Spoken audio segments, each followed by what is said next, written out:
भारतीय संसद में उच्च पदासीन अधिकारी डॉक्टर मनोज मोक्षेंद्र जी की लिखी हुई कहानी एक अतृप्ता का हलफनामा आज प्रस्तुत है।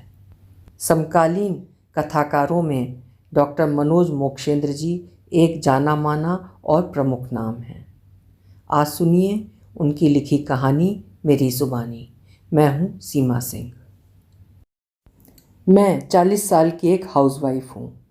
बेशक मैं जवान हूँ और बेहद खूबसूरत भी, लेकिन मुझे हाउसवाइफ कहा जाना बिल्कुल पसंद नहीं। गृहिणी और घरवाली भी कहलाना पसंद नहीं करती, ऐसा बिल्कुल नहीं। ये संबंध मुझे बहुत बोरिंग लगते हैं और मैं हीन भावना से ग्रस्त हो जाती हूँ। जैसे कि हाउसवाइफ या घरवाली कहकर मुझे बेकारी से बचाने के लिए और बेगारी कराने के लिए ये तमगा मुझे दिया जा रहा हो, या जबरन इस बात को छिपाया जा रहा हो कि मैं नौकरीशुदा नहीं हूँ, क्योंकि मुझ में सिर्फ हाउसवाइफ बनने की ही योग्यता है और इस तरह मेरी अकर्मण्यता पर पर्दा डालने की कोशिश की जाती है। पर मैं अकर्मण्य तो हूँ ही नहीं। मेरी राय में मेरी जैसी कोई हाउसवाइफ कामचोर या आलसी हो ही नहीं सकती। लोग औरत को समझते क्या हैं? बस एक गुड़िया जो मर्दों के लिए हर प्रकार के सुख का स्रोत बन सके, और हाँ, इसी बात पर उसे 100% खरा उतरना होता है। यानी न केवल उसके साथ हमबिस्तर होकर उसे शारीरिक आनंद दे सके, बल्कि उसके साथ घर में भी सारी सुख सुविधाओं और सामग्रियों का सृजक बन सके। और अब तो वो कमाकर अपनी कमाई से गृहस्थी के जरूरी सामान खरीदकर घर को सजाने का काम भी खूब करने लगी है। पर जहाँ तक उसके लिए रति सुख की एक सामग्री के रूप में खुद को किसी पुरुष को समर्पित करने का संबंध है, मैं समझती हूँ कि इसमें कोई झूठ भी नहीं है। आखिर लड़कियाँ खुद को इतना सजा धजा कर क्यों रखती हैं? इसीलिए तो। हाँ, बेशक पुरुष को इसी क्षण के लिए लुभाने के लिए। स्त्रियाँ स्वयं को एक लुभाने वाली वस्तु के रूप में बाजार हाट पर या गली चौबारे में, यानी हर जगह अपनी नुमाइश क्यों लगाना चाहती हैं? उनकी मंशा किसी को भले ही समझ में ना आए, मुझे तो भली भांति समझ में आती है। लिहाजा भले ही मुझे गुड़िया समझो, इससे मुझ पर कोई फर्क पड़ने वाला नहीं है। मैं भी खूब सीख समझ चुकी हूँ, खेल खा चुकी हूँ। चुनांचे इस गुड़िया के पास भी एक गर्म जिस्म है जो हर प्रकार से जोश में आ सकता है और ताव खा सकता है, प्रेम करने के लिए और नफरत करने के लिए, तथा अपने तन मन को येन केन प्रकारेण संतुष्ट करने के लिए भी। ये जनाना जिस्म ममता और स्नेह की बारिश तो कर ही सकता है, और यही औरत अपने बच्चों के लालन पालन में जी जान से जुटी भी रह सकती है। चुनांचे क्या गृहिणी के लिए इतना ही काफ़ी है? मैं समझती हूँ कि उसे और भी बहुत कुछ चाहिए, जो एक उम्र के बाद उसे उसके पति से, पति के घर से और बच्चों से नहीं मिल पाता है। जबकि घर का मर्द अधेड़ावस्था में पदार्पण करते ही बाहर गर्म जिस्म तलाशने लगता है। ऐसे में अतृप्ता औरत अगर इधर उधर ताकने झांकने लगती है ताकि वो अपनी ज़िंदगी को सर्वांगीण रूप से भोग सके, तो उसे तो बड़ी बुरी निगाह से देखा जाने लगता है। लेकिन ऐसी बुरी निगाहों का मुझ पर कोई असर पड़ने वाला नहीं है। मैं जानती हूँ और संकल्प के साथ समझ भी चुकी हूँ कि भविष्य में मुझे अपने लिए क्या करना है। मैं जिस हकीकत का खुलासा कर रही हूँ उससे हम उम्र औरतें कतई इत्तेफाक नहीं रखेंगी, बल्कि वे मेरे इस हलफनामे को पढ़कर मुझे खूब भला बुरा कहेंगी कि मैं एक औरत होकर दूसरी औरतों को बिगाड़ रही हूँ। चुनांचे वे सभी झूठी ज़िंदगी जी रही हैं। मैं ऐसी ज़िंदगी से तौबा करती हूँ। मैं 20 वर्षों से शादीशुदा हूँ। हमारे जुड़वा बच्चे हैं जो 18 साल के हो चुके हैं। मेरे पति 44 साल के हैं और प्रॉपर्टी डीलिंग का काम करते हैं। एक बात मैं बता दूं, मैं मध्यम वर्गीय परिवार से ताल्लुक़ रखती हूं, जहां मेरे माँ बाप और भाई बहन बहुत पुराने ख्यालात के हैं। इसी वजह से मैं ग्रेजुएशन के बाद अपनी पढ़ाई भी जारी नहीं रख सकी। ग्रेजुएशन करते समय ही घर में मेरे खिलाफ इतनी टोका टाकी, छीटा कसी और टीका टिप्पणी होने लगी थी कि मैं बेहद उकता गई थी। तब मैंने खुद एक दिन बाबूजी से कह दिया कि कर दीजिए ना मेरी शादी। हाँ, मेरी आज़ादी पर लगा दीजिए ग्रहण। यही चाहते हैं ना आप सभी लोग। मेरी रजामंदी के बाद, चाहे वो उन्हें मेरे गुस्से में मिली हो या मेरे पूरे होशो हवास में, मेरी शादी फटाफट करा दी गई और मैं एक वाइफ बन गई। तब मुझे लगा कि जैसे अभी तक पके पकाए स्वादिष्ट पुलाव की तरह मेरे लिए हस्बैंड भी कहीं तैयार बैठा था, बस उसे मेरी ज़िंदगी की खाली थाली में परोसने भर की देर थी। चुनांचे उस समय मैं 18 साल की थी और मेरे पति यानी करण 22 साल के। आज के दौर में करण की आयु के लड़के गृहस्थी संभालने की जहमत नहीं उठाना चाहते, जबकि लड़कियों के इर्द गिर्द मंडराना उनकी फितरत होती है। हाँ, जॉइंट फैमिली से अलग रहने की इच्छा मुझ में बहुत थी और मेरी इच्छा पर अमल करते हुए मेरे पति ने अलग गृहस्थी भी जमा ली, जहाँ मैं खुश रहने की खूब कोशिश करती हूँ। दरअसल जो मकान उन्होंने खरीदा है उसकी ऊपरी मंजिल पर हम चारों यानी मियाँ बीवी और दोनों लड़के रहते हैं, जबकि नीचे करण का प्रॉपर्टी डीलिंग का ऑफिस है। पर वो ऑफिस में बहुत कम रहते हैं, ज़्यादातर अपने क्लाइंट के साथ साइट पर गए होते हैं। सो मुझे अपने ढंग से जीने की बहुत आज़ादी मिल जाती है। मेरे लड़के तो कॉलेज गए होते हैं। ऐसे में मैं बालकनी पर बैठकर अपना ज़्यादातर समय फेसबुक और व्हाट्सएप पर अपने यार दोस्तों के साथ चैट करने में गुजारती हूँ। ऐसा करना मुझे बहुत अच्छा लगता है। पर मैंने फेसबुक पर अपनी पहचान छुपाते हुए एक बेहद सुंदर लड़की की तस्वीर अपलोड कर रखी है। हाँ, मैंने अपना नाम तक सार्वजनिक नहीं किया है, ताकि सेफ साइड में रह सकूं और बाद में मेरे ऊपर कोई भी उंगली ना उठा सके। चुनांचे मुझे आज कितनी खुशी हो रही है कि मेरे चहेते फेसबुकिया दोस्तों की संख्या कोई 4,500 से भी ज़्यादा है। इसमें कोई संदेह नहीं है कि मैं अपने फेसबुकिया दोस्तों में लोकप्रिय होना चाहती हूँ। इसीलिए मैंने सोचा है कि कुछ ऐसा किया जाए कि मेरे चहेतों के बीच मेरी लोकप्रियता में 4 चांद लग जाएं। मैंने देखा है कि मेरे कुछ ऐसे फेसबुकिया शायर दोस्त हैं जिनकी पोस्ट की गई कच्ची पक्की शायरी पर बड़ी संख्या में लाइक और कमेंट्स आते हैं। बेशक अगर एक खूबसूरत औरत की फ़ोटो के साथ शायरी का तड़का लग जाए तो मेरी ऐसी पोस्टों पर लोग टूट पड़ेंगे। रोमांटिक अंदाज वाली फ़ोटो के साथ इश्कियाना शायरी पर तो लोग बाग पागल हो उठेंगे। दरअसल मेरे इस विचार में कहीं ना कहीं कोई रोमांटिक भावना भी शामिल थी। चैटिंग करते समय मैं भाप चुकी थी कि खूबसूरत नौजवान लड़के मेरे साथ बातचीत में कितनी दिलचस्पी लेते हैं और मैं भी उनकी ओर कितनी आकर्षित होती हूँ। सोचती हूँ कि काश। सो मैंने बाज़ार से एक शेरो शायरी की किताब खरीदी और उसमें से चुन चुन कर शायराना पंक्तियाँ पोस्ट करने लगी।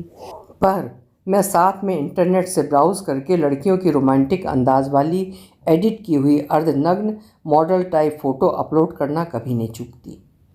मेरी युक्ति युक्त योजना रंग लाई। मैं फेसबुक की शहज़ादी बन गई हूँ। इस बात पर मुझे कितनी खुशी होती है, इसका ब्यौरा मैं लफ्ज़ों में नहीं दे सकती। लंबी कतार में प्रतीक्षारत लड़कों से चैटिंग करते हुए मुझे सांगो पांग अंदर बाहर कितना रोमांच होता है, ये मैं कैसे बताऊं। उन्हीं लड़कों में से कुछ लड़कों की मुझसे साक्षात मिलने की बेताबी भी साफ साफ झलकती थी। हाँ, वैसी बेताबी करण में भी शादी के शुरुआती दिनों में कभी नहीं दिखी। मैं सच कहती हूँ कि सुहाग रात के दिन भी जैसे सब सूखा चला गया था। वो कुछ ही देर बाद सो गया, जबकि मैं रात भर तड़प तड़प कर करवटें बदलती रही, अपने प्यासे अरमानों को थपकियाँ दे देकर सुलाती रही। बरसों से उस रात के लिए सजाए गए सपनों के चकनाचूर होने पर सुबकती रही। लिहाजा मुझे इस बात का पता ही नहीं चला कि उन युवकों के साथ चैटिंग करते करते कब मैं उनके साथ सेक्स संबंधी बातों का आदान प्रदान भी करने लगी और बातें इतनी बढ़ गईं कि अंतरंग तस्वीरें देखने दिखाने तक आ गईं। पर मज़ा खूब आ रहा था, भले ही करण के प्रति मेरे लगाव में बेहद मंदी आती जा रही थी। बहरहाल ये सब क्यों हो रहा था? क्या मैं आदर्श पत्नी बनने के मार्ग से भटक रही थी, या ये सब इस खुले दौर का परिणाम है? इसके पीछे एक अहम वजह यह भी हो सकती है कि मुझे एहसास होने लगा कि मेरे पति मुझ में बहुत कम दिलचस्पी रखने लगे हैं और उनका कोई एक्स्ट्रा मैरिटल रिलेशनशिप भी पनप रहा है। मैं उनके कपड़ों पर बहुत प्रायः लड़कियों के चिपके हुए बाल बरामद करती थी और जेबों से गुलाब के फूल। उनकी कमीज से ऐसे इत्रों की गंध आती थी जो इत्र घर में उपलब्ध है ही नहीं। इसलिए मेरे मन में ये पक्का यकीन हो गया कि करण किसी लड़के के साथ इन्वॉल्व हैं और वो भी बड़ी संजीदगी से। पूछे जाने पर वो सफ़ेद झूठ बोल जाते हैं तथा मेरे भोलेपन को गच्चा दे जाते हैं। चुनांचे करण और उसकी गर्लफ्रेंड के नाजायज़ संबंधों को लेकर मैं काफ़ी समय तक अत्यधिक मानसिक तनाव से ग्रस्त रही। फिर मैंने निर्णय लिया कि करने दो करण को जो करना है। सच्चाई तो ये है कि वो मुझसे संतुष्ट नहीं है और मैं उससे नहीं हूँ। इसलिए मैं भी मनमानी करूँगी और किसी बात की परवाह नहीं करूँगी। सारी चीज़ें इतनी गुप्त रखूँगी कि करण क्या उसके बाप को भी खबर नहीं लगेगी। यहाँ मैं एक ख़ास बात बताना चाहती हूँ। जब तक मैं सोशल मीडिया से रूबरू नहीं हुई थी, या यूँ कहिए कि जब तक मेरे पास एंड्रॉयड मोबाइल फ़ोन नहीं था, मैं बेहद एकाकीपन महसूस करती थी। बच्चों के स्कूल और मेरे पूज्य पतिदेव के काम पर जाने के बाद मैं क्या करूँ? शाम का खाना अभी बना लूँ, या वॉशिंग मशीन में कपड़े साफ़ कर लूँ, या बेडरूम को ड्राइंग रूम में और ड्राइंग रूम को बेडरूम में तब्दील कर दूँ? फिर से झाड़ू पोछा लगा लूँ, या कपड़ों पर इस्त्री कर लूँ? कुछ भी समझ नहीं आता था। वक्त काटने के लिए व्यस्तता का कोई ना कोई बहाना तो चाहिए ही, और ये तकाजा तो खुद वक्त हमसे करता है, वरना ज़िंदगी में रह ही क्या जाएगा। लिहाजा अब इस एंड्रॉयड फ़ोन की बदौलत ज़िंदगी में मेरी खुशियाँ फिर से दस्तक देने लगी हैं। अब तो दिल का कुछ ऐसा आलम हो गया है कि मैं जब तक करण को काम पर और लड़कों को कॉलेज भेजने जैसे घर गृहस्थी के काम में लगी रहती थी, तब तक एक तरह की बेचैनी मन में व्याप्त रहती थी। कैसे जल्दी से इन सारे फिजूल के कामों को अंजाम देकर मैं एंड्रॉयड फ़ोन से जुड़ जाऊं। मुझे एहसास रहता था कि मेरे फेसबुकिया दोस्त भी मुझसे मुखातिब होने के लिए बेताब होंगे। किसी मल्टीनेशनल कंपनी के एमडी सिद्धार्थ, एक 5 स्टार होटल के मैनेजर अमित राज, किसी पीजी कॉलेज के प्रिंसिपल देव सर, जेएनयू के रिसर्च स्कॉलर कैलाश नंदन, एक सरकारी महकमे के सेक्रेटरी प्रताप सिंह, एक वृद्धाश्रम के संचालक मुकुंद मोहले, बौद्ध मठ के प्रधान भिक्षु स्वामी मानानंद आदि जैसे विभिन्न क्षेत्रों के लोग मेरे चहेते फेसबुकिया मित्रों में से हैं। हाँ, एक नाम तो बताना ही भूल गई, योगीराज कृष्णेश्वर का, जिसका मेरे प्रति लगाव इतना उग्र होता जा रहा है कि कभी कभी उससे अंतरंग चैटिंग करते हुए मैं डर जाती हूँ कि कहीं वो तलाशते हुए मेरे घर तक ना आ धमके। पर वो आएगा भी कैसे, क्योंकि मैं तो उसे अपने घर का गलत पता ही बताती हूँ। हो सकता है कि उसने मुझे ढूंढने की कई बार कोशिश भी की होगी। मुझे तो लगता है कि ये सभी शख्स मुझे कोई खूबसूरत मॉडल समझकर मुझसे रिश्ता बनाने के लिए व्याकुल हैं, पर मैं भी इन सभी को खूब गच्चा देने में महारत हासिल कर चुकी हूँ। कोई मुझे कॉफ़ी हाउस में मिलने का टाइम देता है तो कोई ये पूछ बैठता है कि वो मुझसे मेरे ऑफिस में मिलना चाहता है। मैंने तो शरारतवश उनमें से प्रत्येक को बता रखा है कि मैं एक मंत्रालय में सेक्शन ऑफिसर हूँ और एक महिला हॉस्टल में अकेली रहती हूँ, क्योंकि मैं शादीशुदा नहीं हूँ। ये सारी बातें जानकर मुझ में उनकी रुचि और भी बढ़ती जा रही है और मैं हैरत अंगेज़ हूँ। घबराहट तो नहीं होती, पर मन में कोई अपराध बोध घर करता जा रहा है। लेकिन जिस लड़के से बातें करते हुए मेरे अंदर उसके प्रति बेहद खिंचाव होने लगता है, उसका नाम राजीव है। उससे मैं निजी जैसी माने जाने वाली बातें भी शेयर कर चुकी हूँ और वो मुझे अपनी नग्न तस्वीरें भी व्हाट्सएप पर भेज चुका है। मैं भी अपनी तो नहीं, लेकिन इंटरनेट पर किसी ब्लू फिल्म से किसी नग्न लड़की की तस्वीरें कॉपी करके उसे भेजकर और ये बताकर कि ये मेरा अपना अंतरंग है, उसे पागल बना रही हूँ।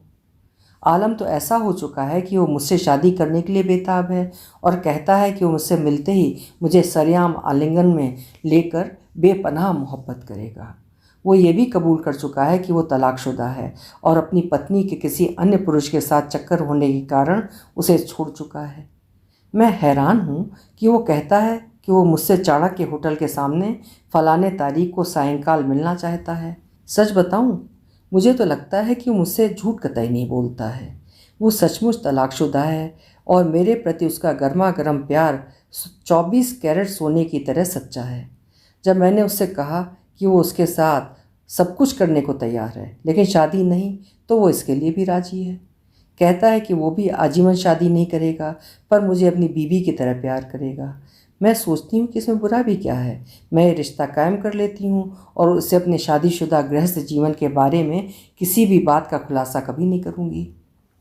मुझे उसके द्वारा व्हाट्सएप पर भेजे गए अंतरंग चित्र देखकर इतना रोमांच हो रहा है कि मैं इसका बयां साधारण लफ्ज़ों में नहीं कर सकती हूँ। उसकी भेजी हुई अंतरंग की तस्वीरें ये पुख्ता सबूत देती हैं कि उसका जैसा जवां मर्द इस दुनिया में खोजने से नहीं मिलेगा। अब बिल्कुल बर्दाश्त नहीं होता है। जी करता है कि उसे अभी बुलाकर उसके साथ हम बिस्तर हो जाऊं। पर हे भगवान, मुझे कौन सी शक्ति ऐसा करने से रोक रही है। मैं अब और अतृप्त नहीं रहना चाहती। अगर इसी अतृप्तावस्था में मैं मर गई तो मेरी आत्मा हजारों साल तक भटकती रहेगी और उसे मुक्ति नहीं मिलेगी। अंतर मन से बार बार ये आवाज़ आ रही है कि वंदना, अपने शरीर को प्यासा रखने से बड़ा कोई और अपराध नहीं हो सकता। इस तरह अपने को मत तरसाओ। जाओ राजीव के पास या उसे बुला ही लो, हाँ किसी भी एकांत स्थान पर, और अपने मन की मुराद पूरी कर लो।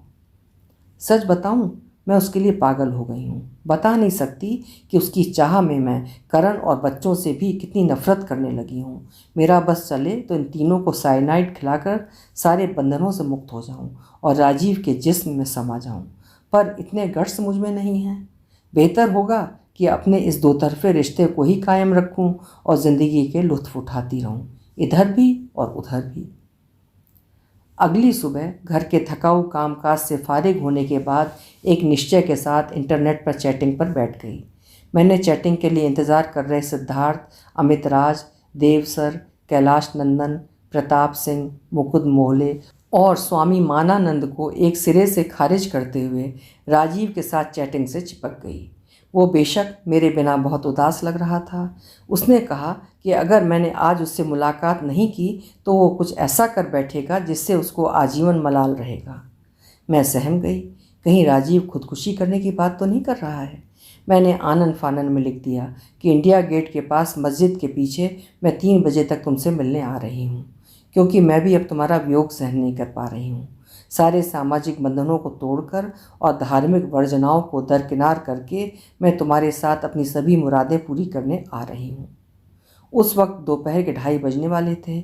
मैं बेहद हड़बड़ाहट में थी, फिर भी मैंने फेसबुक को लॉग आउट करने से पहले उससे पूछ लिया, राजीव तुम किस रंग की शर्ट पैंट पहने हुए मिलोगे? उसने बताया लाल शर्ट और क्रीम कलर की पैंट तथा सिर पर वाइट कैप।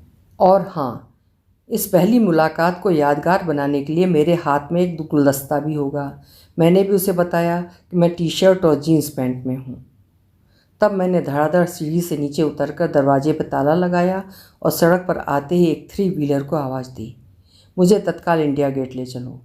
ऑटो में सवार होने के बाद कोई 40 मिनट में मैं इंडिया गेट पहुंच गई। उस समय मुझे बेशक ही समझ में नहीं आ रहा था कि मैं क्या करने जा रही हूँ। मैं इंडिया गेट पर जमा विजिटर्स की भीड़ में उस राजीव को उसके द्वारा बताए गए हुलिया के अनुसार ढूंढने लगी, पर भीड़ में इतनी आसानी से वो कहाँ नजर आने वाला था। बहरहाल मन में घबराहट के साथ साथ उत्तेजना भी बढ़ती जा रही थी, क्योंकि मैं एक ऐसे पुरुष से मिलने जा रही थी जिसके इश्क में मैं पागल हो चुकी थी और जिसके सच्चे प्यार पर मुझे बेइंतहा भरोसा हो चला था। वो मेरे पति करण जैसा कोल्ड कतापी नहीं होगा। तभी मुझे अचानक ध्यान आया, अरे मैं भी कितनी बावली हूँ। दरअसल राजीव ने तो मुझसे मस्जिद के पीछे का पता दिया है। तब तेज कदमों से मैंने सड़क पार की और कोई 5-7 मिनटों में मस्जिद के पीछे आ गई। पर मैं हैरान थी कि राजीव कहीं नहीं नज़र आ रहा है। सोचने लगी कि कहीं उसने मुझे वादे का लॉलीपॉप तो नहीं दिया है झूठे प्रेम में फंसाकर, क्योंकि वहाँ कुछ लोग ही नज़र आ रहे थे जो ग्रीन लॉन पर बैठे धूप सेक रहे थे। उनमें से किसी ने भी लाल शर्ट और क्रीम कलर की पैंट नहीं पहन रखी थी। चुनांचे अगर राजीव उनमें से कोई होता भी तो इतने अनमने ढंग से क्यों बैठा होता? अरे उसमें तो अपनी प्रेमिका से मिलने की बेहद बेचैनी होती। मैं चारों ओर अपनी निगाहें दौड़ाती रही, तभी मेरी निगाहें ठहर गईं। मस्जिद के बिल्कुल दाईं ओर दूर निचाट कोने में कोई व्यक्ति अपने हाथ लहराकर मेरे ओर इशारा कर रहा था। मैंने गौर किया कि उसकी पैंट भी क्रीम कलर की थी और शर्ट भी लाल थी। हाँ, कोई 30-40 गज की दूरी होने के कारण उसका चेहरा बिल्कुल धुंधला दिखाई दे रहा था। मैं उसके हाथ में फूलों का गुलदस्ता देखकर ठिठक गई। सच बताऊं तो उसे देखते मेरे बदन के पसीने छूटने लगे। अंदर तक हड्डियां कपकपा उठी, पैर तो उठने का नाम ही नहीं ले रहे थे। मैं सोच रही थी कि राजीव के पास पहुंचते ही वो कहीं मुझे आलिंगन में न जकड़ ले। तब मैंने हिम्मत जुटाई और धीरे धीरे आगे बढ़ने लगी, ये सोचते हुए कि जो होगा सो देखा जाएगा। तब राजीव ने भी अपने कदम आगे बढ़ाने शुरू कर दिए थे। उस वक्त मुझे एहसास हुआ कि जैसे उसके बदन की आंच मुझ तक पहुंचकर मेरे मोम सरीखे बदन को पिघला रही है। पर पास पहुंचकर यद्यप उसका चेहरा तो अभी भी साफ नहीं दिखाई दे रहा था, लेकिन उसकी चाल ढाल कुछ जानी पहचानी सी लगने लगी थी। तब मेरी जिज्ञासा ने मेरे कदम को और तेज़ी से आगे बढ़ाया और उससे कोई 10 मीटर की दूरी रह जाने पर मैं चीख उठी, अरे बाबूजी, ये आप हैं? वो आदमी तो जैसे बर्फ़ की मूरत की भांति वहीं कुछ देर जम गया। उसने कुछ पल मुझे घूर कर देखा और मुझे पहचानते हुए अपनी कैप को बाएं हाथ से उतार कर गुलदस्ते को नीचे गिरा दिया और अपना माथा पकड़ कर बैठ गया। मैं पास पहुंचकर गरज उठी, तो इस उम्र में आपकी ऐसी गिरी हुई हरकत! अरे मैंने तो सपने में भी नहीं सोचा था कि आप मेरे साथ ऐसा भद्दा मजाक करेंगे और अपनी ही बहू को अपने प्रेम जाल में फंसाकर उसे नरक में ढकेलने का गंदा खेल खेलेंगे। वो भी चुप नहीं रहे, फुसफुसा कर बोल पड़े, और तुमने क्या किया है बहू? तुम भी तो परपुरुष की तलाश में यहाँ आई हो, आखिर क्या कमी है मेरे बेटे में? बहरहाल मुझे ये बताइए कि ये गंदा खेल आप कितनी औरतों के साथ खेल चुके हैं। मैं तो आपकी असलियत आपके बेटे को बताऊंगी। ठठाकर हंसते हुए, अरे इस कारस्तानी में तो तुम भी मेरे साथ शामिल हो। मैं रो पड़ी। चाहे कुछ भी हो, भले ही करण के साथ हमारा अलगाव हो जाए, मैं आपका ये गंदा रूप अब करण से नहीं छिपाने वाली। नहीं, तुम ऐसा कभी नहीं करोगी। तब वो मुझे पकड़ने के लिए झपटे, पर मैं अपनी पूरी शक्ति से उनके चंगुल से छूटकर भाग खड़ी हुई और सड़क पर आकर एक 3 व्हीलर वाले को आवाज़ लगाई, मुझे जनकपुरी जाना है, जल्दी करो। मैंने पीछे मुड़कर देखा, मेरे ससुर जी वहीं खड़े खड़े मुझे देख रहे थे और बार बार अपने माथे पर आए पसीने को पोंछ रहे थे। मैं वापस घर आकर बालकनी में बदहवास सी खड़ी हो गई, निस्संदेह अजीब सी मनस्थिति में। हाँ, शायद कुछ सोच रही थी या यूं ही यंत्रवत खड़ी थी। कितनी देर तक मुझे इसका कुछ पता ही नहीं चल रहा था। शाम ढलकर रात के आगोश में समा चुकी थी, पर अभी भी मैं बालकनी में खड़ी खड़ी न जाने किस उधेड़बुन में खोई थी। भय और आशंका तो जैसे मूर्त रूप में मुझसे रूबरू थी। तभी गेट की कॉल बेल बजी, पर मैं बेजान सी ही खड़ी थी। फिर अचानक सक्रिय हो गई, बुदबुदाते हुए, बच्चों के आने का समय तो हुआ नहीं, करण ही होंगे। मैंने बरामदे में दीवार घड़ी पर निगाह डाली, ठीक 8 बज रहे थे। मैंने दरवाज़ा खोला तो करण सिर झुकाए हुए दाखिल हुए और सीधे सोफे पर जाकर निढाल गिर पड़े। मैं चिल्ला उठी, क्या हुआ? बाबूजी नहीं रहे, पता नहीं क्यों उन्होंने ऐसा किया। मैं चिल्ला उठी, क्या किया उन्होंने? उन्होंने आत्महत्या कर ली। ऑफिस में फ़ोन आया था एक पड़ोसी का, वो फपक पड़े। इस अप्रत्याशित खबर से मैं चीख उठी। उनकी बात पर तो मुझे विश्वास ही नहीं हो रहा था। मैं बोल पड़ी, अरे उन्होंने आत्महत्या क्यों की? मैं तो समझी थी। क्या समझी थी? उन्होंने अपनी पनीली आंखों से मुझे घूर कर देखा तो मैं पसीने पसीने हो गई। तब मैंने खुद को संयत किया, कुछ नहीं, हाँ मैं इस खबर से अपने होशो हवास खो बैठी हूँ, पता नहीं क्या क्या बोले जा रही हूँ। तब मैं भी रुआसी हो गई। बाबूजी, आपने ऐसा क्यों किया? पता नहीं उस समय मैं रो रही थी या रोने का स्वांग कर रही थी। 13 दिनों तक चले बेहद उबाऊ अंत्येष्टि के कर्मकांड से निपट चुकने के बाद अब मैं सामान्य हो चुकी हूँ। ऊपर वाले को शुक्रिया अता करते हुए कि चलो अच्छा हुआ बाल बाल बच गई एक फरेबी से। बहरहाल सोचती हूँ कि मोबाइल फ़ोन को तिलांजलि दे देनी चाहिए, पर ऐसा कितने दिनों तक चलेगा? आखिर सभी तो बाबूजी की तरह फरेबी होते नहीं। तब मैंने चार्जिंग पर लगे हुए मोबाइल को बड़ी गैरियत से उठाया और मैसेंजर पर उंगलियां फेरने लगी। मेरे चहेतों के साथ साथ योगीराज कृष्णेश्वर ऑनलाइन थे। शायद वो 2 हफ्ते तक मुझसे चैट न कर पाने के कारण खफा खफा चल रहे थे। उसके बाद मैं मोबाइल को चूमते हुए उनके साथ चैटिंग में मशगूल हो गई। अभी जो कहानी आप सुन रहे थे उसे लिखा था डॉक्टर मनोज मोक्षेंद्र जी ने और स्वर दिया था मैंने, यानी सीमा सिंह। आधुनिक समाज की एक विकृति की झलक आपने इस कहानी में देखी। कहानी आपको कैसी लगी? कमेंट सेक्शन में अपनी राय ज़रूर लिखिएगा। कल फिर मिलेंगे। आपका समय शुभ हो।